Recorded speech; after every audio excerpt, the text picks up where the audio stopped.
사랑하는 성도 여러분, 우리는 지금 무엇을 의지하며 살아가고 있습니까? 하루하루를 버텨내며 살아가는 이 시대 속에서 우리의 영혼은 참된 쉼과 생명을 어디서 얻고 있습니까? 오늘 함께 나눌 요한복음 15장 4절과 5절 말씀은 주님께서 우리 각자를 향해 부드럽지만 분명하게 건네시는 초대입니다. 내 안에 거하라. 이 짧은 말씀은 단순한 명령이 아니라 생명을 누리는 길로 우리를 이끄시는 주님의 사랑의 부르심입니다. 이 시간 우리의 마음을 잠시 멈추고 그 부르심에 귀 기울이며 주님의 품으로 다시 나아가기를 소망합니다. 이 시대는 머무름보다는 이동과 이탈이 더 익숙한 시대입니다. 우리는 빠른 인터넷 속도에 익숙하고 또 원하는 정보는 단 몇 초 만에 손에 넣을 수 있으며 사람의 관계마저도 필요할 때만 연결되고 또 불편해지면 쉽게 끊어내는 세상에서 살고 있습니다. 더 이상 오래 참거나 깊이 뿌리 내리는 것보다는 빠르게 떠나고 새로운 것을 찾는 것이 익숙해져 버렸습니다. 이런 시대에 우리가 거한다는 말, 다시 말해 한자리에 깊이 머무는 삶이 무엇인지 잊고 살아가고 있는지도 모릅니다. 그런데 오늘 본문에서는 예수님께서 우리에게 이렇게 말씀하십니다. 내 안에 거하라. 이 말씀이 들려올 때 단지 조용히 있으라는 그런 의미가 아닙니다. 그것은 생명의 중심에 머무라는 말씀이며 관계의 끈을 붙잡으라는 절절한 외침입니다. 그런데 예수님은 이 말씀을 언제 하셨습니까? 바로 십자가를 앞두신 마지막 밤, 제자들과 함께 떡을 떼고 포도주를 나누던 자리에서 하신 말씀입니다. 그 밤은 조용하고 아름다운 만찬의 밤이기도 했지만 동시에 긴장과 두려움, 외신과 고통의 밤이기도 했습니다. 예수님은 아셨습니다. 잠시 후 유다는 자리를 박차고 나갈 것이고 베드로는 부인할 것이며 다른 제자들조차 뿔뿔이 흩어질 것을. 그래서 주님은 미리 말씀하십니다. 너희가 나를 떠나지 말고 나와 연결되어 있으라. 어떤 상황이 와도 어떤 시련이 다가와도 너희는 내 안에 거하라. 주님의 이 당부는 오늘을 살아가는 우리에게도 동일하게 들려오는 구원의 초청이자 생명의 경고입니다. 우리도 마찬가지입니다. 세상은 우리를 흔들고 세속의 유혹은 끊임없이 다가오며 고난은 우리 마음을 식게 만듭니다. 그럴 때 주님은 오늘도 동일하게 말씀하십니다. 내 안에 거하라. 그래야 너희가 산다. 사랑하는 여러분, 오늘 우리는 이 말씀 앞에 서 있습니다. 주님은 지금 우리 각 사람의 이름을 부르시며 말씀하십니다. 사랑하는 아들아, 딸아, 내 안에 거하라. 내가 너희 생명이니라. 나를 떠나면 너는 살 수 없다. 내가 내 안에 거하길 원하노라. 우리는 오늘 예배 자리에서 그 음성을 듣고 있습니다. 그분은 단지 우리에게 교회 다니는 사람이 되라고 말씀하시는 것이 아닙니다. 그분은 우리가 주님과 깊이 연결된 삶, 단순히 신앙의 행위가 아니라 생명의 관계 안에 있는 삶, 그리스도와 연합된 신자, 가지된 삶을 살기를 원하십니다. 이제 오늘 본문 속에 우리가 함께 들어가 보기를 원합니다. 우리를 향한 그 놀라우신 부르심, 내 안에 거하라. 그 말씀이 과연 무엇을 의미하는지 함께 깊이 묵상해 보기를 원합니다. 본문을 다시 보겠습니다. 내 안에 거하라. 나도 너희 안에 거하리라. 이때 사용된 거하라는 헬라어 메노는 머무르다, 계속 함께 있다, 그리고 떠나지 않다라는 뜻을 가지고 있습니다.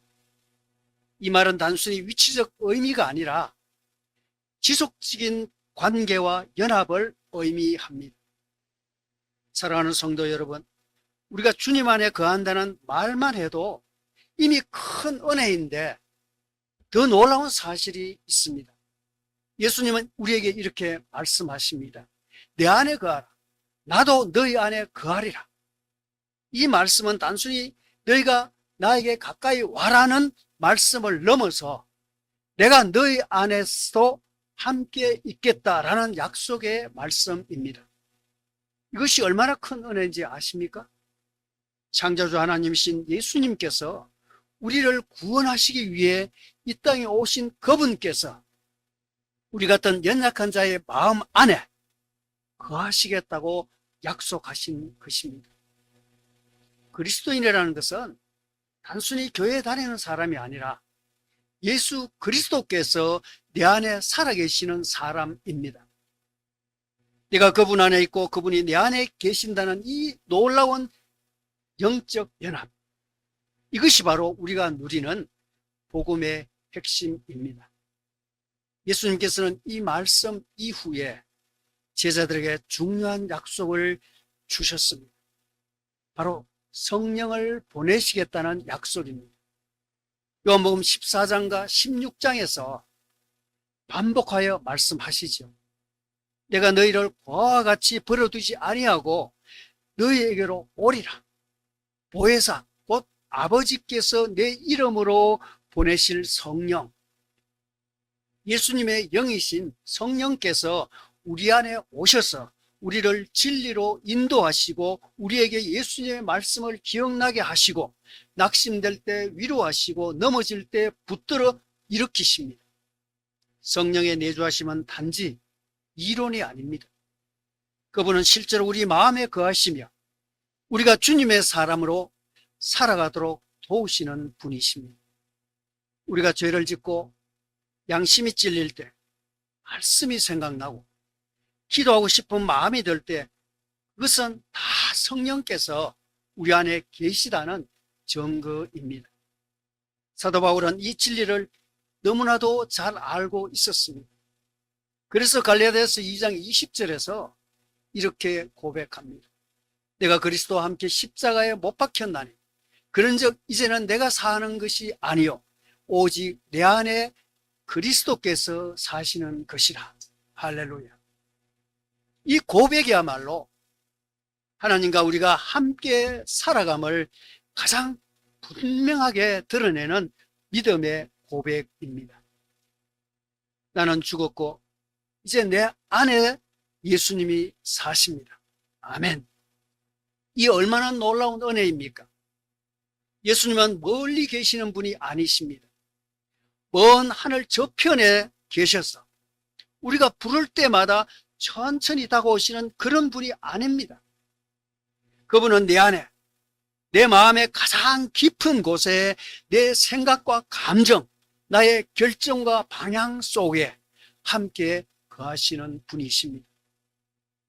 사랑하는 성도 여러분, 혹시 우리는 예수님을 바깥에 세워두고 있는 건 아닙니까? 계시록 3장 20절에서 예수님은 이렇게 말씀하십니다. 볼지어다 내가 문 밖에 서서 두드리노니. 예수님은 지금도 누군가의 마음문을 두드리고 계십니다. 당신의 마음속에 들어가 함께 식사하고 동행하고 함께 살아가기를 원하십니다. 오늘 이 예배를 통해 주님이 나와 함께 거하시기를 원한다는 이 사실을 다시 한번 깊이 새기게 되시기를 축복합니다. 내가 주님 안에 머무는 것도 중요하지만 그보다 더 놀라운 은혜는 거룩하신 하나님이 그리스도이신 예수님께서 친히 내 안에 머무시기를 원하신다는 사실입니다. 우리는 이 사실 앞에 겸손해질 수밖에 없습니다.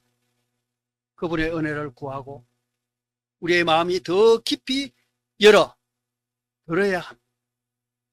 주님, 나의 마음에 오셔서 거하셔 주시옵소서. 내가 주님 안에 머무르던 주님도 내 안에 함께 주옵소서. 사랑하는 성도 여러분, 이제 우리는 예수님의 말씀 가운데 또 하나의 중요한 선언을 만나게 됩니다. 바로 열매에 대한 약속입니다. 본문 5절을 다시 보면 예수님은 이렇게 말씀하십니다. 나는 포도나무에 있는 가지라. 그가 내 안에, 내가 그 안에 거하면 사람이 열매를 많이 맺나니 나를 떠나서는 너희가 아무것도 할 수 없음이라. 이 말씀은 우리의 신앙의 본질을 다시금 확인시켜 주시는 그 중요한 말씀입니다. 신앙은 열매로 증명됩니다. 예수님은 우리에게 열매 맺는 삶을 요구하십니다. 그런데 그 열매는 우리의 노력이나 수고로만 맺을 수 있는 것이 아닙니다. 우리는 때때로 열매 맺기 위해 너무 많은 행동을 하려고 애쓰기도 합니다. 너무 많이 봉사하고 더 많은 성경 공부에 참석하고 더 많은 계획을 세우고 실행해 보려고 하지요. 가지가 나무에 붙어 있기만 해도 열매는 계절을 따라 시간이 되면 맺히게 되어 있습니다. 사랑하는 여러분, 열매는 노력보다 관계에서 옵니다. 즉 예수님과의 관계가 얼마나 진실하고 깊은가에 따라 열매의 질과 양이 달라지기 때문입니다. 예수님은 많이 맺나니 라고 하셨습니다. 주님 안에 머무르는 자는 결코 메마르지 않습니다. 반드시 열매를 맺게 되어 있습니다. 그렇다면 여기서 말하는 열매는 무엇일까요? 먼저 우리는 성령의 열매를 생각할 수 있습니다. 갈라디아서 5장 22절 23절은 이렇게 말씀합니다. 오직 성령의 열매는 사랑과 희락과 화평과 오래 참음과 자비와 양성과 충성과 온유와 절제니, 이 9가지는 단순한 도덕적 특징이 아닙니다.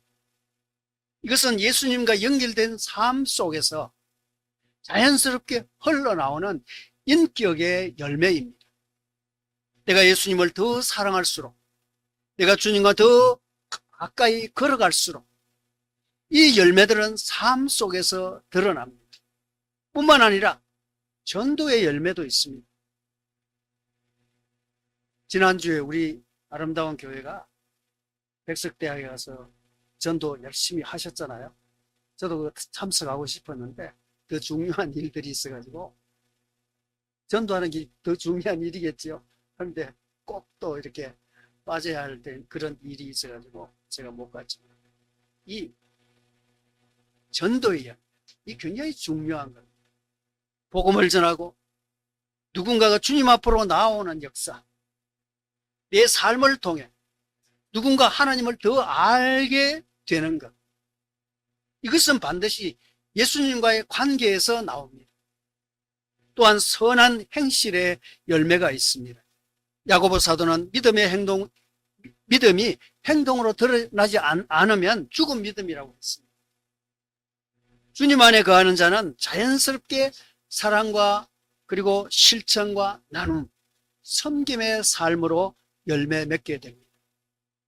그리고 무엇보다도 하나님을 향한 경건의 열매가 있습니다. 기도와 말씀, 예배 자리에서 드러나는 하나님과의 깊은 교제, 세상 가운데서 거룩함을 지키는 믿음의 태도, 이 모든 것은 예수님 안에 거하는 사람에게 맺히는 은혜의 열매입니다. 이 모든 열매는 내가 애써 만들어낸 결과물이 아닙니다. 예수님과 함께하는 삶, 그분과 붙어있는 관계, 지속적인 거함 속에서 흘러나오는 생명의 증거입니다. 여러분, 이 열매는 그 가지가 어디에 붙어 있는지를 보여주는 분명한 증거입니다. 진짜 포도나무는 포도나무에 붙어 있는 가지는 포도를 맺게 되어 있습니다. 가지가 스스로 열매를 맺을 수 없습니다. 나무에 붙어 있어야지만 열매를 맺게 되는 것입니다. 가짜 나무는 가짜 나무에 붙어 있는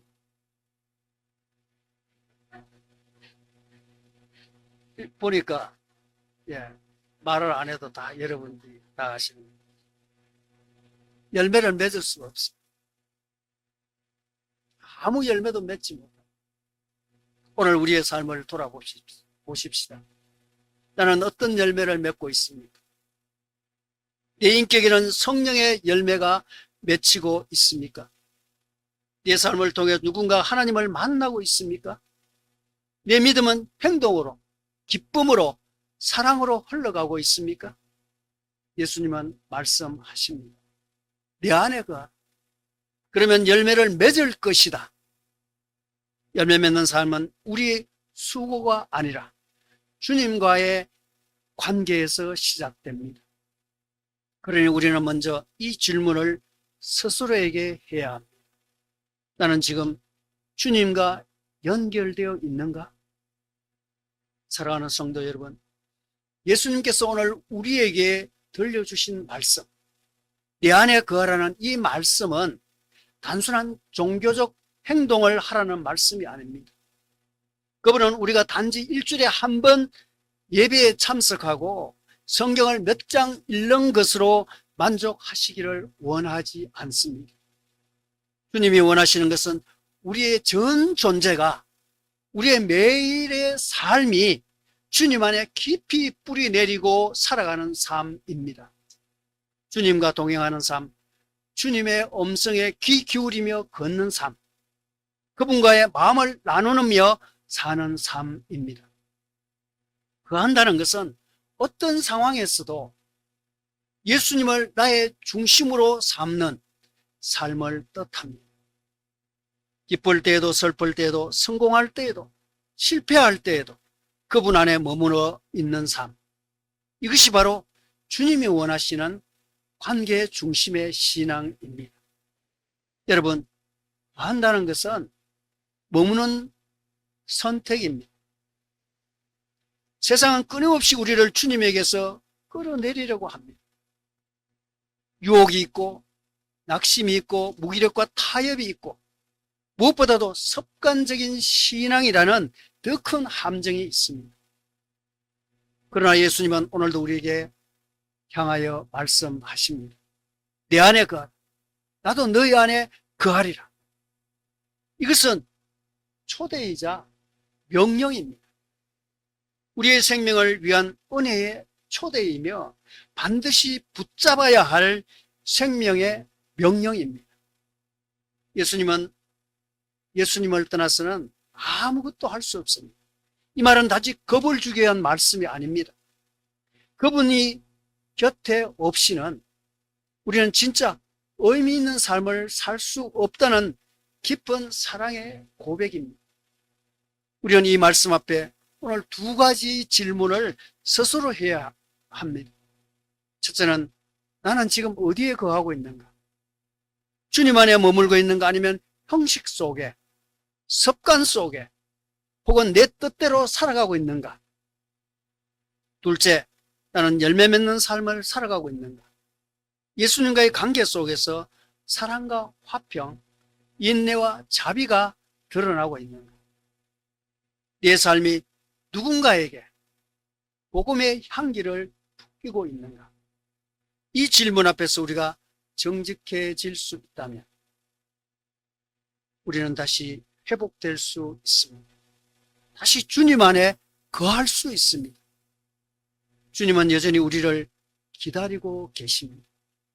이제 말씀을 정리하며 우리의 삶 속에 적용할 수 있는 거하는 삶의 실제적인 모습을 세 가지로 나누어 함께 나누고자 합니다. 첫째, 말씀에 거하는 삶을 사십시오. 하루 5분이라도 말씀을 펴고 주님 앞에 마음을 들이십시오. 제가 단톡방에 장별 성경 읽기 묵상을 계속 올렸는데 한국 와서 제가 못 올렸어요. 바쁜 일도 있고 해서. 근데 제가 궁금한 것은 정말 여러분들이 그걸 좀 활용하고 계시는지 궁금해요. 한 분이라도 계시면은 제가 계속 올릴 것이고, 안 계시면은 제가 멈추려고 합니다. 이렇게 단 5분이라도 말씀을 펴고 주님 앞에 마음을 들이시길 바랍니다. 그 시간이 쌓일 때 우리의 영혼은 점점 주님과 연결되어 갈 것입니다. 주님의 말씀은 내 발의 등이요 내 길의 빛이니라고 시편 119편 105절에 말씀하고 있습니다. 둘째로, 기도로 주님 안에 머무십시오. 기도. 성경은 말씀합니다. 쉬지 말고 기도하라. 저는 이 쉬지 말고 기도하라는 말씀에 그냥 예전에는 그냥 지나쳐버려. 쉬지 말고 기도하니까 기도하는 거지. 이렇게 생각했거든요. 그런데 쉬지 말고 기도하라. 그 의미를 계속 되새겨 보니까 쉬지 말고 기도 못할 것 같아요. 어떻게? 쉬지 말고 기도하라는 것은 우리가 호흡하듯이 숨 쉬듯이 기도해야 되잖아요. 근데 그 지혜를, 오묘한 지혜를 발견했어요. 제가 조금 이따가 말씀드릴게요. 여러분, 쉬지 말고 기도하라고 했는데 쉬지 말고 어떻게 기도할 수 있어요? 기도는 종교적인 형식이 아니라 주님과의 대화입니다. 기도는 호흡과도 같다고 했는데 숨을 들이실 때 주님 저는, 내쉴 때 주님의 것입니다.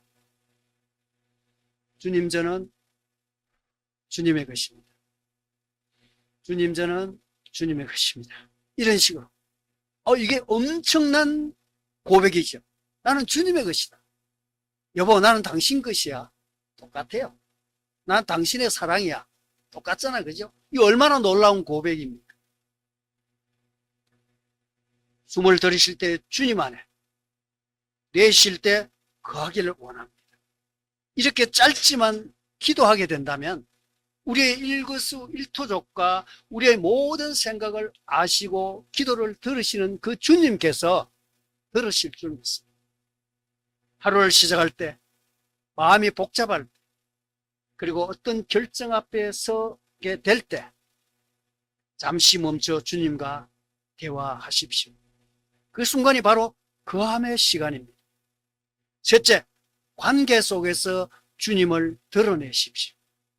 가정에서, 직장에서, 이웃과의 관계 속에서 사랑과 인내, 그리고 용서와 섬김으로 주님을 보여주십시오.